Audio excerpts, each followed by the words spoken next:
All right, I'm going to talk about work zones.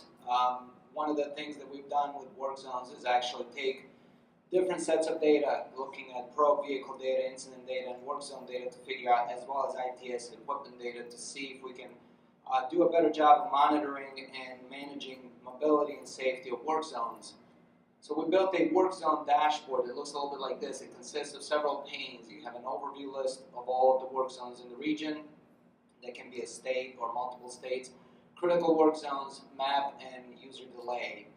So the overview list looks a little bit like this. It's a list of all the work zones that are happening in a particular region, so, split up by different counties and states. And in that list, you can see the number of incidents associated with that work zone, so happening in the work zone or around that work zone for the life of the work zone.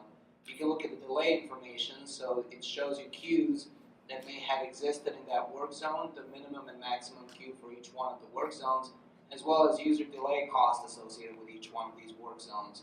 What's interesting is all this data is being updated in real time, and so what you can see is if the work zone is having a queue in it and that queue is getting worse, you can actually see this little red arrow telling you that the queue is getting worse, and it's telling you what the current length of that queue is. But at the same time, if the queue is getting better, you can see that at a glance as well, and see that in this particular instance, the queue is dropping from 1.38 miles to less than that. In the critical work zone area, what you can do is you can actually filter down that big long list of work zones if you don't want to see everything, and just say, I want to see things that are critical or major in some way. And in that list, it's basically a filter down list of locations with lane closures and a kind of a historical view of the queues in that work zone. And so what you can do is you can adjust that list by pulling down this little menu and saying, okay, anything that's below 5 miles in queue, I will say is a major work zone, a major delay, and anything above 5 miles in delay will add, queue length will be a critical work zone. And so you can go and filter down that big long list to only things that are critical to you.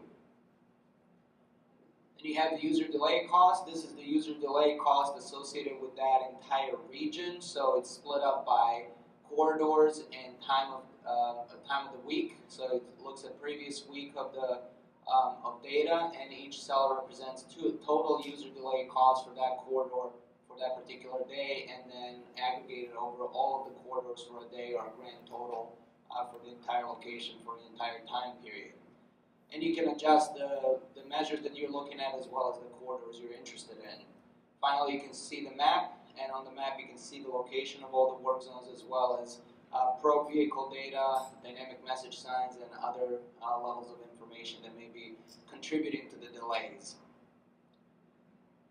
Then you can look at each individual work zone. You can look at the settings, lane configurations, map, performance charts, and delay as well. So settings allow you to turn things on and off, look at different devices and different things that are available. Map will zoom into the location where the work zone actually is.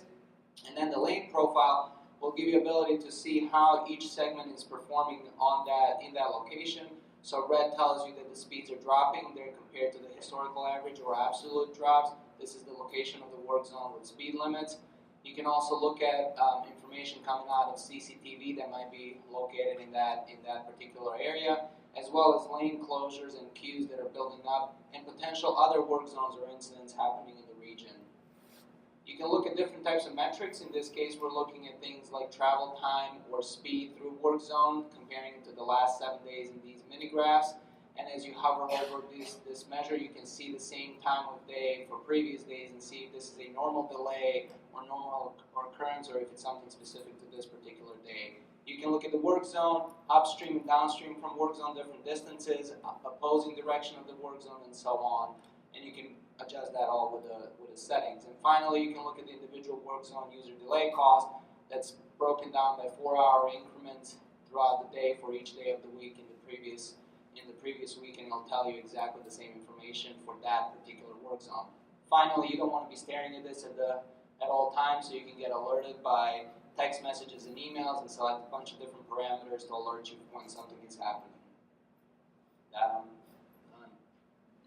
13 seconds.